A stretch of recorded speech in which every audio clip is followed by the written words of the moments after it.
Class शुरू करते हैं। एक्सरसाइज 6.3 कर रहे थे बेटा, आवाज़ आ रही है आप लोगों को? बिल्कुल। एक्सरसाइज 6.3 में बेटा हम कर रहे थे क्वेश्चन नंबर 1 to 15 तक। किसी बच्चे को कोई भी डाउट हो तो पूछ लेना। एक्सरसाइज 6.3 में 1 to 15 तक किसी बच्चे को कोई प्रॉब्लम हो तो कंसल्ट कर लेना, एक बार पूछ लेना बेटा, ठीक है।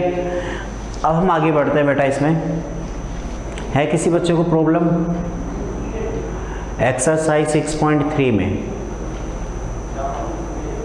नहीं है बेटा, थैंक यू।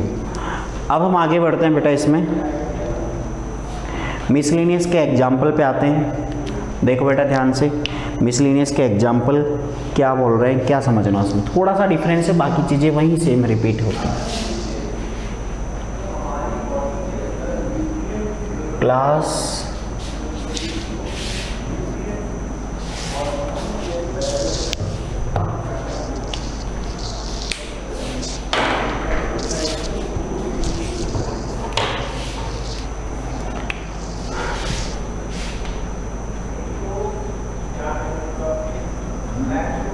देखो बेटा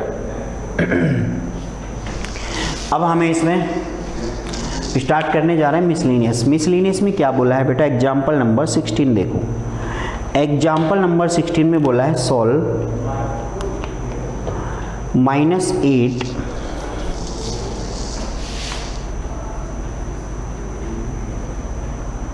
less than equals to 5x -3 less than 7। उसने बोला है कि जो इक्वेशन यहाँ लिखी हुई है इन इक्वेशन, इसको आपको सोल्व करना है। आपको इस इन इक्वेशन को सोल्व करना है। जो कैसे सोल्व करेंगे, इसमें क्या कंडीशन होती है वो देखते हैं बेटा। तो देखो सबसे पहले हम इसमें ये देखते हैं बेटा कि जो आपको इन इक्वेशन लिखी है उस इन इक्वेशन में केवल और केवल जो अननोन पार्ट है x, उसकी रेंज फाइंड करते हैं कि x की वैल्यू कहाँ से कहाँ तक है। किसकी रेंज फाइंड करेंगे? x की। तो x की रेंज फाइंड करने के लिए हम क्या करते हैं कि जिस भी पार्ट में x लिखा है उस पार्ट में x के अलावा जो भी है सबको हटा दो। कैसे हटाएंगे वो ही तरीका हमें सीखना है। तो देखो बेटा 5x -3 है, तो मैं अगर पूरी इन इक्वेशन में +3 कर देता हूँ, पूरी इन इक्वेशन में मैं 3 ऐड कर दूँ या +3 कर दूँ, तो उससे क्या आएगा? देखो यहाँ मैंने किया -8 + 3 5x -3 + 3 एंड 7 + 3। यहाँ तक आप लोगों को कोई प्रॉब्लम नहीं है, समझ में आया? क्या किया हमने? पूरी इन इक्वेशन में +3 कर दिया है। पूरी इन इक्वेशन में +3 करने के बाद यहाँ से 3 से 3 कैंसिल हो गया, ये बच गया आपका -5, ये आ गया 5x और ये आ गया 10। इतना आ गया बेटा। अब जो x वाला पार्ट है उस x वाले पार्ट के पास एक्स्ट्रा कौन है? 5। उस 5 को भी हमें हटाना है। तो उस 5 को हम कैसे हटाएंगे? पूरी इन इक्वेशन को 5 से डिवाइड कर देते हैं। तो पूरी इक्वेशन को 5 से डिवाइड करेंगे तो ये -1 आ गया। आया बेटा समझ में? इन इक्वेशन का साइन कब बदलता है? जब माइनस से मल्टीप्लाई करते हैं तब, अदरवाइज ऐसे कैसे रहेगा? तो जो x की वैल्यू है बेटा वो -1 से लेकर 2 तक रहेगी। तो अगर हम इसका ग्राफ बनाना चाहें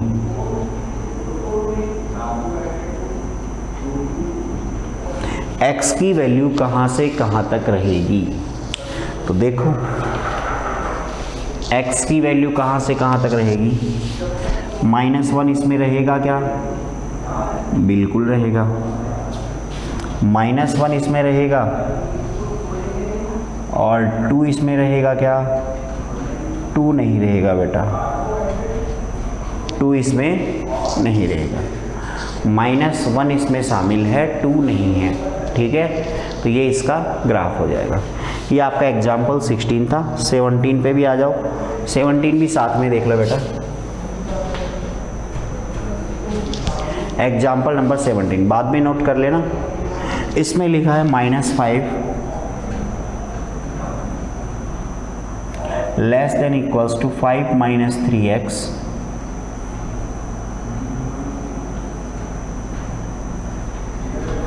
लेस देन इक्वल्स टू 8। हमें इसको सोल्व करना है। वही तरीका मैंने बताया कि x वाला पार्ट जहाँ भी है वहाँ से x को छोड़ के सबको हटा दो। सबको कैसे हटाएंगे? देखो x के अलावा इसमें क्या है, 5 है, 3 है, 2 है, इन सबको हटाना है। तो जो नीचे वाला 2 कैसे हटेगा? पूरी इन इक्वेशन को हम मल्टीप्लाई कर देते हैं बेटा। किससे मल्टीप्लाई करें? 2 से। तो पूरी इन इक्वेशन को 2 से मल्टीप्लाई करेंगे तो ये -10 आ गया, ये आ गया आपका 5 माइनस 3x और ये आ गया 16। इसके बाद क्या करेंगे बेटा? इसके बाद हम इसमें ये देखते हैं कि जो यहाँ पे जो एक्स्ट्रा है उसको हटाते हैं। तो 5 है तो -5 कर दूँ, -10 -5, 5 माइनस 3x -5, 16 -5।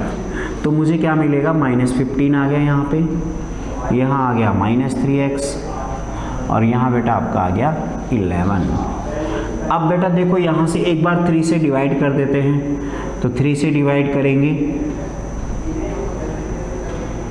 तो आपके पास क्या मिलेगा? -5 -x 11/3।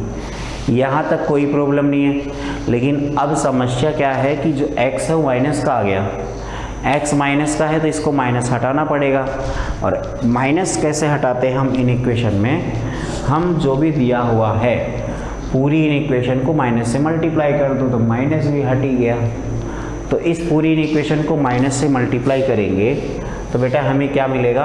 इधर 5 मिल गया, लेकिन इनइक्वलिटी का साइन चेंज होगा। तो यहाँ से क्या रिजल्ट मिला कि x की वैल्यू -11/3 से बड़ी है और 5 से छोटी है। तो -11/3 लगभग कितना होता है बेटा? 3.6 के आसपास इतना होगा। अप्रोक्स ले लिया हमने, एग्जैक्ट नहीं लिया है। तो जो x की वैल्यू है -3.6 और यहाँ 5, इन दोनों के बीच लाई करेगी और ये दोनों पॉइंट भी आपके आंसर में होंगे। आ गया बेटा? नोट कर लो फटाफट दोनों को। किसी बच्चे को कोई डाउट हो तो पूछ लेना।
बेटा नेक्स्ट करते हैं। अपना नोट कर लिया तो क्वेश्चन नेक्स्ट देखो।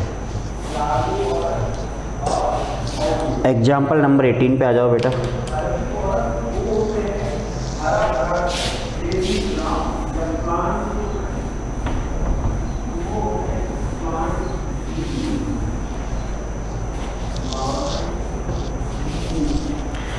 Solve the system of inequalities. हमें सॉल्व करना है, क्वेश्चन दिया है, सिस्टम दे रखा है। सिस्टम का मतलब वहाँ पे जो आपके पास इक्वेशन या इनइक्वेशन होती है वो मोर देन वन होती है। जब भी सिस्टम बोलते हैं हम तो इक्वेशन या इनइक्वेशन मोर देन वन होती है बेटा।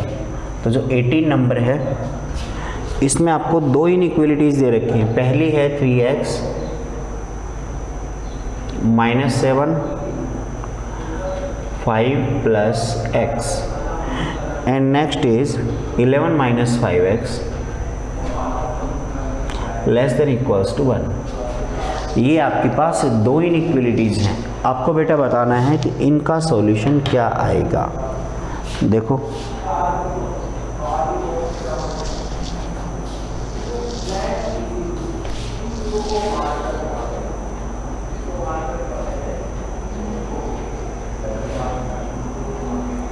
देखो बेटा कैसे करेंगे इसको। तो यहाँ तक तो किसी बच्चे को कोई प्रॉब्लम नहीं होगी दोनों एग्जाम्पल में। अब हम आगे देखते हैं एग्जाम्पल नंबर 18। एग्जाम्पल 16 और 17 ये था बेटा कि इसमें दो एक ही इनइक्वलिटीज़ थी और अब आपके पास दो इनइक्वलिटीज़ हैं और अब दो इनइक्वलिटीज़ हैं तो दोनों को कैसे करेंगे एक साथ। सबसे पहले फर्स्ट वाली को सोल्व करते हैं। तो बेटा फर्स्ट वाली क्या है, देखो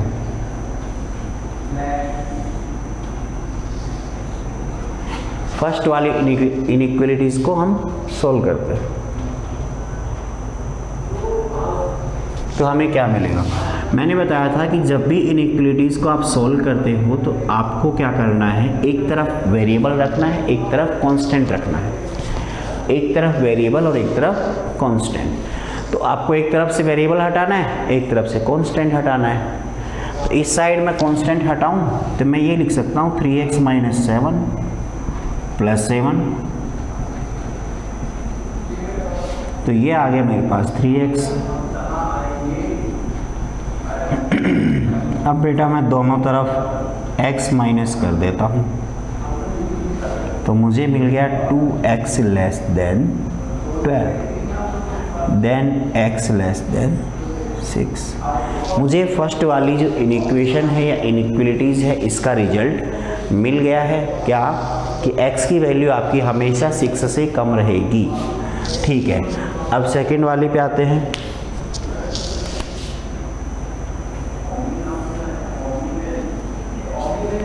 सेकंड वाली क्या है 11। तो बेटा इसको सोल्व करते हैं तो एक तरफ से आपको x हटाना है, एक तरफ से वेरिएबल हटाना है। -11 कर दूँ दोनों तरफ तो क्या मिलेगा मुझे, इधर माइनस का 5x उधर मिल गया माइनस का 10। मैं बेटा 5 से इसको डिवाइड कर देता हूँ तो मुझे मिल गया -x is less than -2। Minus से डिवाइड मत कर देना। माइनस कब रिमूव होता है इनइक्वलिटीज़ में, माइनस से मल्टीप्लाई करने के बाद। तो माइनस से इसको मल्टीप्लाई करेंगे पूरी इक्वेशन को तो ये x बन गया और ये 2 बन गया, लेकिन ये वाला साइन है ये बदल जाएगा। तो x की जो वैल्यू है 2 या 2 से बड़ी और 6 से छोटी। तो दोनों इनइक्वलिटीज़ को अगर नंबर लाइन पे शो करना चाहो बेटा, ये नंबर लाइन है, ये 0 है, चलो इधर ले लेते हैं, ये 2 3 4 5 6। मैं बेटा दोनों रिजल्ट शो कर रहा हूँ। पहला जो रिजल्ट है आपका फर्स्ट वाला, फर्स्ट इनइक्वेशन का जो रिजल्ट है वो क्या है, x इज लेस देन 6, कि x की वैल्यू 6 से कम है। क्या 6 है x की वैल्यू? 6 तो नहीं है, लेकिन 6 से कम है। तो जो ब्लू लाइन आपको दिख रही है वो फर्स्ट वाली इनइक्वलिटीज़ का रिजल्ट है। फर्स्ट वाली इनइक्वेशन है, इसका रिजल्ट क्या आया, ब्लू वाली लाइन। सेकंड वाली इनइक्वेशन क्या है, उसका रिजल्ट क्या आया कि x की वैल्यू आपकी 2 या 2 से बड़ी, 2 भी हो सकती है और 2 से बड़ी भी हो सकती है।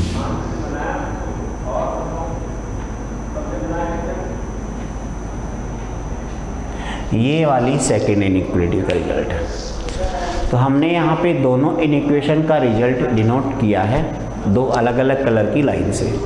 बेटा आपको ये बताना है कि आपका जो कंबाइंड सॉल्यूशन है वो कौन सा आता है, कॉमन पार्ट आता है।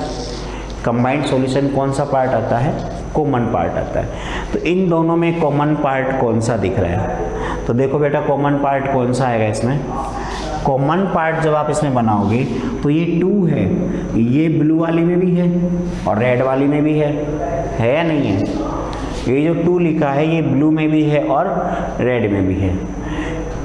2 से लेकर 6 तक सारे हैं, लेकिन क्या ये 6 ब्लू में है और रेड में, दोनों में है क्या? बताओ बेटा, जो 6 लिखा है वो 6 ब्लू में और रेड में, दोनों में है क्या? 6 केवल आपका रेड में है, ब्लू में नहीं है। तो इसका मतलब आपका आंसर में 6 आएगा क्या? नहीं आएगा। क्यों नहीं आएगा? क्योंकि वो ब्लू वाले लाइन में नहीं है। तो हमारा रिजल्ट कहाँ से कहाँ तक आएगा? 2 से लेकर 6 तक, ये 2 और ये 6। आगे बेटा समझ में? आपका रिजल्ट क्या आएगा? 2 से लेकर 6 तक। नोट कर लो फटाफट, आगे बढ़ते हैं फिर।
आप लोगों ने नोट कर लिया तो बताओ, आगे बढ़े। एग्जाम्पल नंबर 18 हो गया आपका। अब आ जाओ बेटा 19 पे। एग्जाम्पल नंबर 19 पे आ जाओ।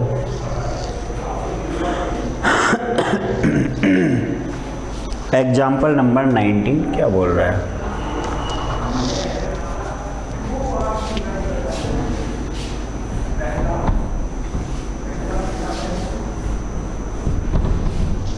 नोट कर लिया आप लोगों ने डायग्राम?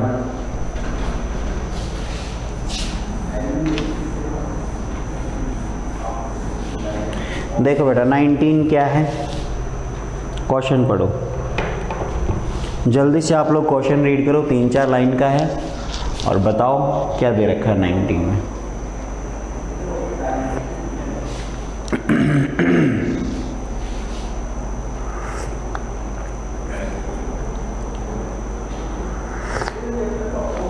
नाइनटीन में दिया है बेटा, in an experiment a solution of hydraulic acid is to be kept between 30 degree and 35 degree Celsius.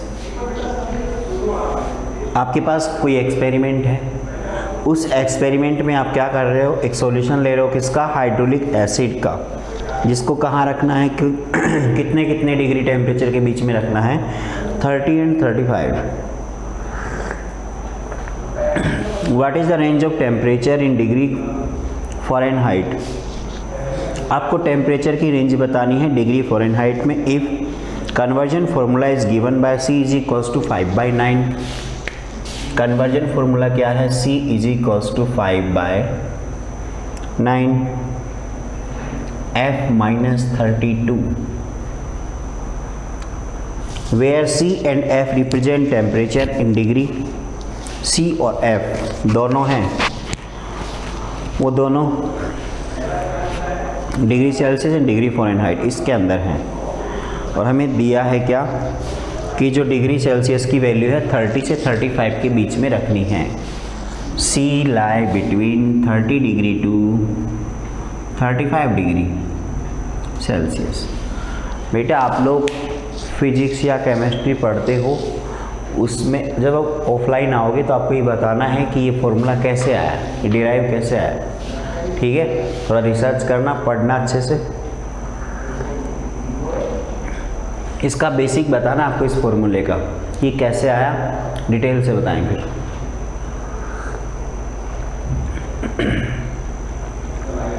तो बेटा देखो ये तो कंडीशन दे रखी है C is equals to 5/9 F minus 32। और हमें इसमें क्या दे रखा है नीचे, किसी की वैल्यू है 30 डिग्री से लेकर 35 डिग्री तक वेरी करेगी।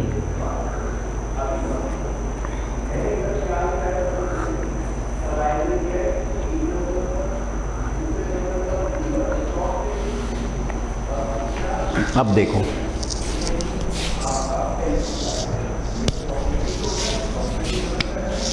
यहाँ जो C है इसकी जगह ये पुट कर देते हैं तो क्या आएगा 30 डिग्री 5/9 F माइनस 32 35। ये आ गया बेटा आपको। हमें F की रेंज निकालनी है, कैसे निकालेंगे, पहले 9 से मल्टीप्लाई कर दिए तो ये 270 हो गया, ये 5, इसको भी जब हम 9 से मल्टीप्लाई करेंगे तो ये आ गया शायद आपका 305 के आसपास, 315 इतना आएगा शायद। ठीक है, कैलकुलेशन चेक कर लेना। इसके बाद में हम क्या करें, इसमें यहाँ से 5 है, इससे डिवाइड करना पड़ेगा तो 5 से डिवाइड करेंगे तो बेटा ये कितना आएगा, ये लो,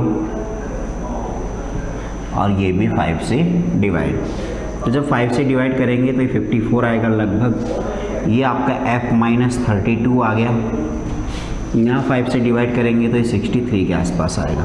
बेटा 32 को भी हटा दें, मतलब सब तरफ प्लस 32 कर दें तो इधर भी 54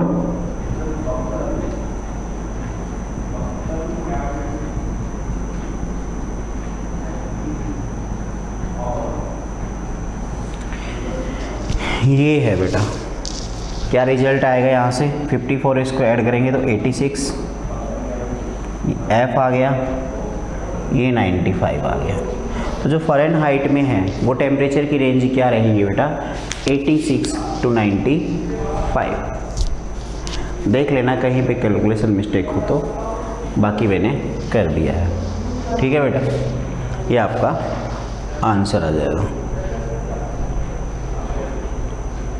ये कब है बेटा, जब आपके पास डिग्री सेल्सियस में जो टेम्परेचर है वो 30 से 35 की रेंज में रहेगा, उस टाइम फ़ारेनहाइट में जो टेम्परेचर रेंज है वो आएगी 86 to 95।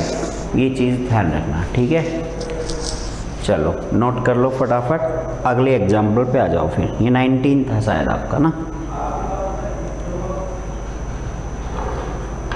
फिर आ जाओ बेटा एग्जाम्पल नंबर 20 पे।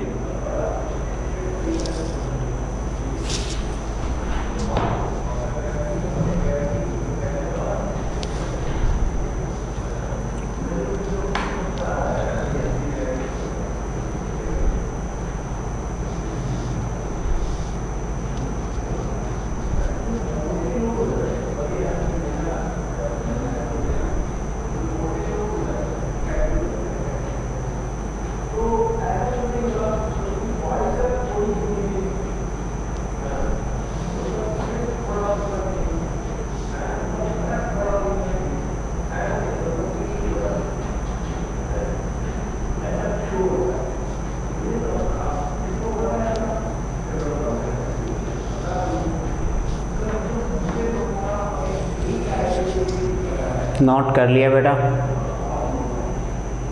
कर लिया है तो आगे बढ़े फिर। ठीक है, देखो अब एग्जाम्पल नंबर 20 पे आ जाओ बेटा।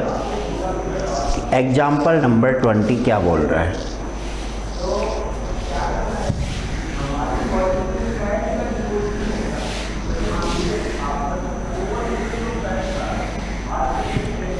एग्जाम्पल 20 क्या बता रहा है वो देखो बेटा। एग्जाम्पल नंबर 20 में क्या बोला है,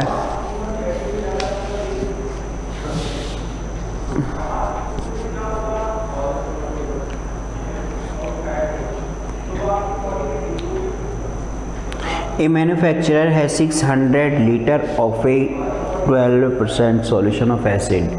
कोई भी मैन्युफैक्चरर है या बनाने वाली कंपनी है वो क्या करती है, 600 litre of A 12% solution of acid. तो जो 600 लीटर है, अमाउंट कितना है 600 लीटर, इसमें कितना परसेंट है 12% सॉल्यूशन ऑफ एसिड, जो 600 लीटर अमाउंट है इसमें 12% ऑफ एसिड। आगे बोला है how many litre of 30% acid solution must be added to it. हम इसमें कितना अमाउंट मिलाएं, कितने लीटर अमाउंट मिलाएं, कौन सा अमाउंट? भाई ये अमाउंट तो 12% एसिड वाला है, आपको जो मिलाना है नया अमाउंट वो मिलाना है 30% एसिड वाला। तो नया अमाउंट जो आप मिलाओगे वो आपको पता नहीं है कितना मिलाओगे, लेकिन उसमें जो होना चाहिए वो कितना होना चाहिए? 30%। आ गया समझ में? फिर आगे इसने बोला है added to it so that acid content in the resulting mixture will be more than 50% but less than 18%। कि जो रिजल्टिंग मिक्सचर है दोनों को मिलाने के बाद जो आएगा वो मिक्सचर आपका greater than 15 greater than equal to नहीं सॉरी बेटा एंड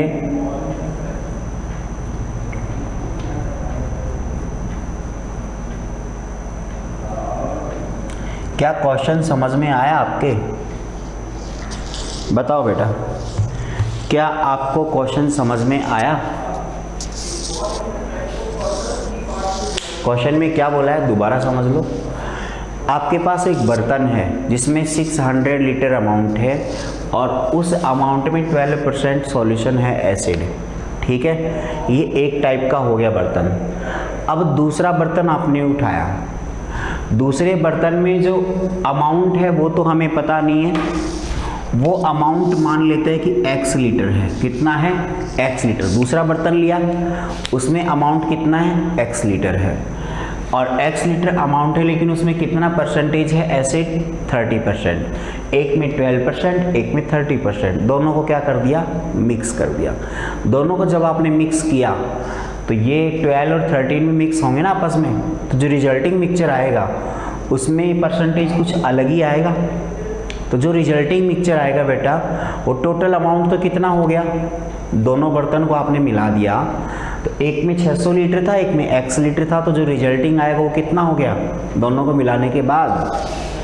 तो रिजल्टिंग मिक्सचर आएगा वो आ गया बेटा आपका 600 प्लस x, इतने लीटर तो आ गया। रिजल्टिंग कितने लीटर आएगा? इतने लीटर। अब इसमें जो परसेंटेज है वो कितनी होनी चाहिए? 15% से ज़्यादा और 18% से कम, ठीक है। देखो कैसे लिखते हैं, इधर कितनी थी? 600 का 12%, मैं लिख देता हूँ 12% ऑफ 600 लीटर। एक तो ये था, दूसरा बर्तन था 30% ऑफ x लीटर। दोनों को मिलाया तो रिजल्टिंग बना, और जो रिजल्टिंग बनेगा वो आपका होना चाहिए ग्रेटर देन 15% ऑफ जो टोटल अमाउंट है आपका इतने लीटर। बेटा ये लाइन समझ में आई आपको? नीचे वाली लाइन बेटा, नीचे वाली लाइन आपको समझ में आई कि नहीं?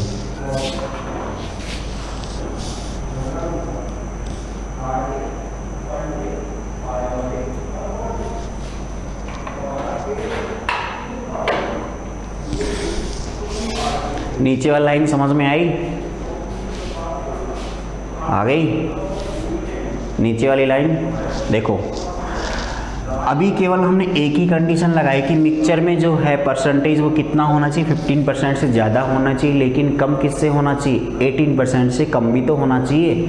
तो दूसरी इक्वेशन बना लेते हैं, मिक्सचर तो यही रहेगा 12% ऑफ 600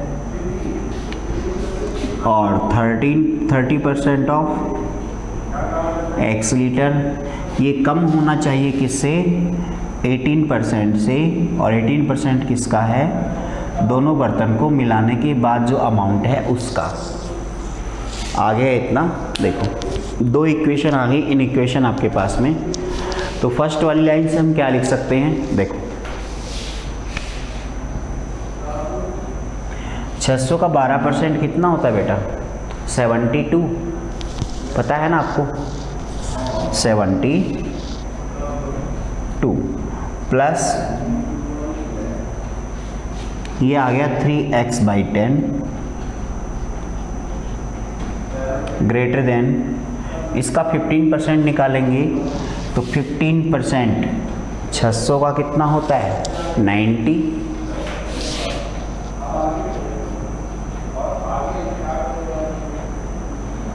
और ये आ गया 3x/20। पहली जो इनइक्वेशन है वो आपको समझ में आई कि नहीं आई? नहीं आई बेटा? कैसे करेंगे? परसेंटेज निकालना बहुत आसान है। 12% किसका? 600 का, 600 है, इसका 1% कितना होता है? 6 होता है। 600 का 1% कितना होता है? 6 होता है।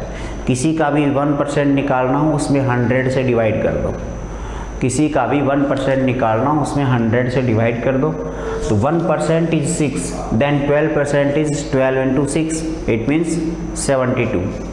आया इतना समझ में? Second part, 30% of x multiply, वैसे भी नहीं आता, ऑफ को हटा के मल्टीप्लाई, परसेंटेज को हटा के नीचे अपॉन में 100, हो गया काम सिंपल।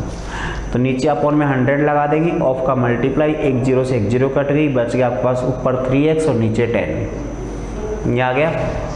नेक्स्ट आ जाओ, इसमें 30% निकाल लिया हमने, इसके बाद इधर आ जाओ, ये जो लिखा है ना 90 + 3x/20, ये इसकी वैल्यू है 50% ऑफ इसकी, ठीक है, इन इक्वेशन के बाद।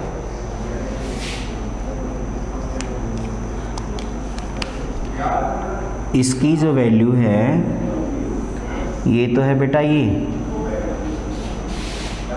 इसकी जो वैल्यू है ये है ये, ठीक है।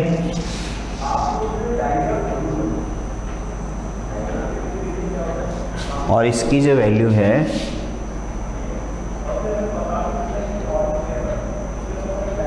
सिमिलर बॉक्स मैच कर लेना, ठीक है, सेम सर्कल, रेक्टेंगल वाला रेक्टेंगल की वैल्यू है, सर्कुलर की सर्कुलर टाइप की है, और ये जिगजैग वाली लाइन की इसकी आई है, ठीक है।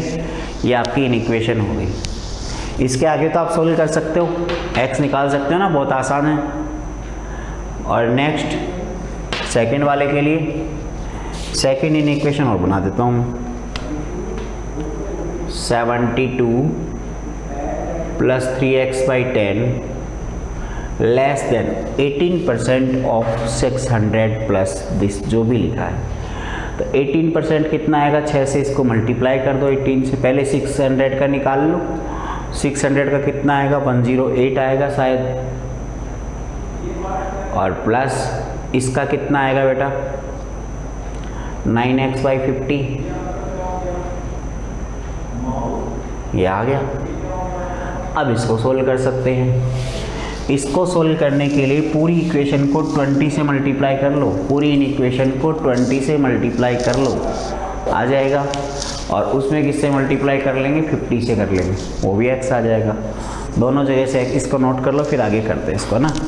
एग्जाम्पल आपके ख़त्म हो जाएंगे इसके आज। इसके बाद फिर आपके पास बचेगी बेटा एक्सरसाइज, मतलब मिसलिनियस।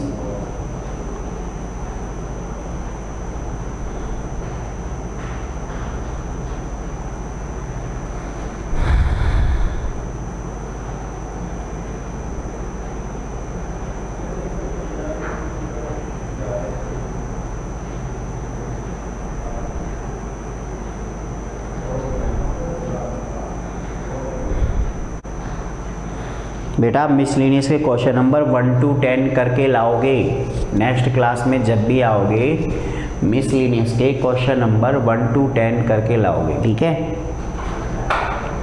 और इसके बाद में मिसलिनियस में आपके पास बचेंगे बेटा थोड़े से क्वेश्चन और, 2-4 क्वेश्चन और बचेंगे। 11, 12, 13, 14, बस 4 क्वेश्चन और बचेंगे, फिर ये चैप्टर आपका ख़त्म हो जाएगा।